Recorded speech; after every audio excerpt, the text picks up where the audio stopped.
Hello friends, അസ്സലാമലൈക്കും. Welcome to channel.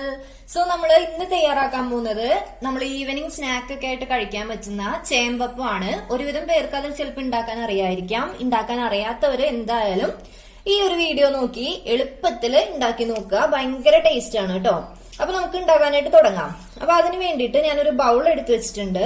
അതിനകത്തേക്ക് ആവശ്യത്തിന് നമ്മുടെ മധുരം അനുസരിച്ചിട്ട് ഷുഗർ ചേർത്ത് കൊടുക്കാം.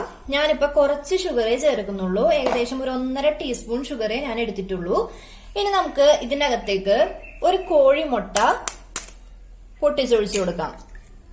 ഇപ്പൊ നമ്മൾ ഈ കോഴിമുട്ടയ്ക്ക് സബ്സ്റ്റിറ്റ്യൂട്ട് ആയിട്ട് ഇനിയിപ്പോ മുട്ട കഴിക്കാത്തവരുണ്ട് എന്നുണ്ടെങ്കിൽ കോഴിമുട്ട യൂസ് ചെയ്യേണ്ട. പകരം നമ്മൾ ബാറ്റർ ഒക്കെ റെഡിയാക്കി കഴിഞ്ഞാൽ അല്പം സോഡാപ്പൊടി ചേർത്തിട്ടാണെങ്കിലും നമുക്കിത് റെഡിയാക്കി എടുക്കാം. മുട്ട കഴിക്കാത്തവർക്കുള്ള ഓപ്ഷനാണ് കേട്ടോ. ഇനി നമുക്കിതിനെ നല്ല പോലെ ഒന്ന് ബീറ്റ് ചെയ്തെടുക്കാം. ഇനി അടുത്തതായിട്ട് നമുക്ക് ഇതിനകത്തേക്ക് ഞാൻ 1 കപ്പ് അരിപ്പൊടിയാണ് എടുത്തിരിക്കുന്നത്. അരിപ്പൊടി എന്ന് വെച്ച് കഴിഞ്ഞാൽ നമ്മള് പത്തിരി ഉണ്ടാക്കാനൊക്കെ എടുക്കുന്ന പൊടി ഉണ്ടല്ലോ, അതൊക്കെ യൂസ് ചെയ്താൽ മതി. ഇനി അത് ഇട്ട് കൊടുക്കുക. നമുക്ക് ആ മധുരം ഒന്ന് ബാലൻസ് ചെയ്യാൻ വേണ്ടിയിട്ട് ഒരു പിഞ്ച് ഉപ്പ് ചേർത്ത് കൊടുക്കുക. ഇനി ഇതിനകത്തേക്ക് 1 കപ്പ് തേങ്ങാപ്പാലില് ഒരല്പം കുറവുണ്ട്. എനിക്ക് തോന്നുന്നു 2 ടീസ്പൂൺ അല്ലെങ്കിൽ 2 ടീസ്പൂൺ ഒക്കെ കുറവുണ്ടാവും. അത്രയും തന്നെ ചേർത്ത് കൊടുക്കുക. ഇനിയിപ്പോ ഡൗട്ട് ഉണ്ട് വെച്ച് കഴിഞ്ഞാൽ അല്പാൽപമായിട്ട് കുറച്ച് ആഡ് ചെയ്ത് കുഴച്ചെടുത്ത ശേഷം ആവശ്യത്തിനനുസരിച്ചിട്ട് പിന്നെയും ചേർത്ത് കൊടുക്കുക. എന്താ വെച്ച് കഴിഞ്ഞാൽ നമുക്ക് ഇതിന്റെ കൺസിസ്റ്റൻസി എന്ന് പറയുന്നത് ഭയങ്കര ലൂസ് ആവാൻ പാടില്ല, എന്നാൽ ഭയങ്കര തിക്കാവാനും പാടില്ല. ആ ഒരു കൺസിസ്റ്റൻസിൽ കിട്ടാൻ വേണ്ടിയിട്ട് നിങ്ങൾക്ക് എങ്ങനെയാണോ കംഫർട്ടബിൾ ആ ഒരു രീതിയിൽ ചേർത്ത് കൊടുക്കാം. ഇപ്പൊ ഞാന് ഇവിടെ കുറച്ച് ഒഴിച്ച് ഒന്ന് മിക്സ് ചെയ്ത ശേഷം ബാക്കി ഒഴിച്ച് മിക്സ് ചെയ്യുവാണ്. ഇപ്പൊ ഞാൻ ആദ്യം ഇതിന്റെ ഒരു പകുതിയോളം ഒഴിച്ചു കൊടുത്തു. ഇനി കൈ വെച്ചിട്ട് തന്നെ ഒന്ന് നല്ല പോലെ മിക്സ് ചെയ്തെടുക്കാം കേട്ടോ. നമുക്കൊരു കാര്യം ചെയ്യാം. ഇതിനകത്തേക്ക് ഒരല്പം കൂടെ തേങ്ങാപ്പാല് ചേർത്ത് കൊടുക്കണം. ഒരല്പം കേട്ടോ, കാരണം ഇത് ഏകദേശം ആ ഒരു കട്ടി കൺസിസ്റ്റൻസിയാണ്. കുറച്ചും കൂടെ ചേർക്കാൻ പാടുള്ളൂ.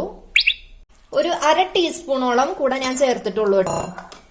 അപ്പോ ഈ ഒരു കൺസിസ്റ്റൻസിയിലാണ് നമുക്ക് വേണ്ടത്. ഇതില് ലൂസ് ആവാനോ ഇതില് കട്ടിയാവാനോ പാടില്ല.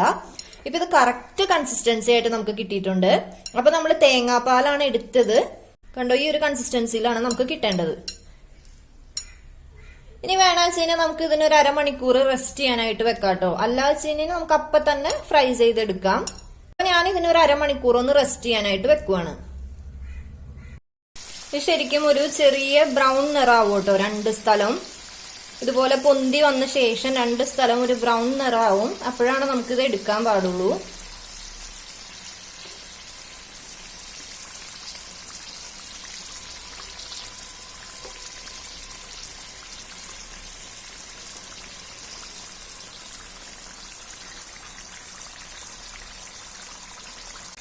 അതുകൊണ്ട് ആദ്യത്തെ ട്രിപ്പ് റെഡി ആയിട്ടുണ്ട്. നമുക്കിന് പാത്രത്തിലോട്ട് മാറ്റാം.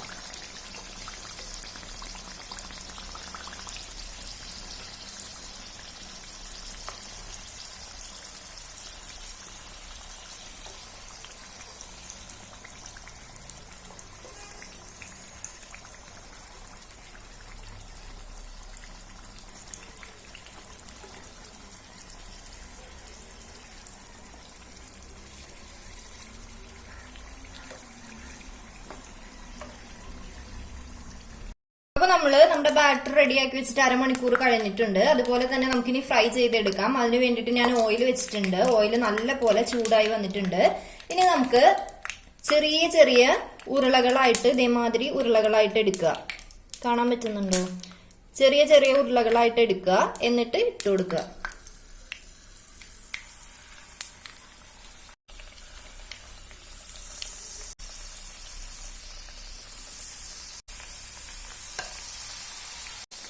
നമുക്ക് ഒരേ ഭാഗം ഇങ്ങനെ വലുതായിട്ട് വന്നതിന് തിരിച്ചിട്ട് കൊടുക്കാം.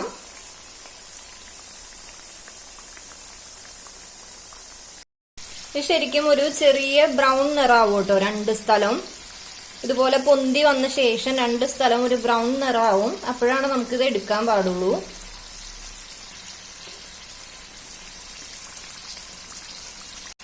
അതുകൊണ്ട് ആദ്യത്തെ ട്രിപ്പ് റെഡി ആയിട്ടുണ്ട്. നമുക്കിന് പാത്രത്തിലോട്ട് മാറ്റാം. അപ്പൊ ഇത് നല്ല പോലെ ഇങ്ങനെ നമ്മൾ എഗ്ഗ് ഒഴിച്ച കാരണം കൊണ്ട് നല്ല പോലെ ഇങ്ങനെ പൊന്തി വരും.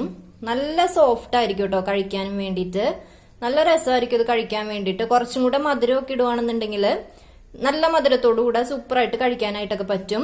സോ എല്ലാവരും ഇത് വീട്ടിൽ ട്രൈ ചെയ്ത് നോക്കുക. ഇഷ്ടപ്പെട്ടിട്ടുണ്ട് എന്നുണ്ടെങ്കിൽ ലൈക്ക് ചെയ്യുക, ഷെയർ ചെയ്യുക, സബ്സ്ക്രൈബ് ചെയ്യുക. അതുപോലെ നിങ്ങളുടെ ഫ്രണ്ട്സിനൊക്കെ കാണാൻ വേണ്ടിയിട്ട് ഷെയർ ചെയ്ത് കൊടുക്കുക. സോ നമുക്ക് ഇനിയും നല്ല വീഡിയോ ആയിട്ട് കാണാം. അതുവരേക്കും താങ്ക്സ് ഫോർ വാച്ചിങ്. അസ്സലാമു അലൈക്കും.